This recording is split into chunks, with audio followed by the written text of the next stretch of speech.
অসহায় মেয়ের গল্প তুলে ধরব, যার নাম হচ্ছে আয়না।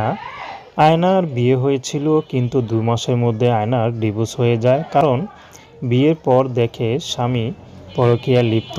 তো শেষ পর্যন্ত আয়না আগেই কেটে পড়ে। তো আয়না তারপরও স্বামীকে বোঝানোর চেষ্টা করেছিল, কিন্তু স্বামী খুব ১ মাসের মধ্যে ভালো ছিল, আর ১ মাসের মধ্যে আয়নাকে খুব অত্যাচার করতো বিভিন্নভাবে। পরে দেখলো যে আয়না স্বামী গোপনে পরকীয়ায় লিপ্ত। তো তারপরে আয়নার স্বামী আয়নাকে ডিভোর্স দিয়ে দেয়। তো আয়না বাপের বাড়ি এসে পড়ে। তার মধ্যে আয়নার বাপ নেই, মা আছে, ছোট একটা বোন আছে।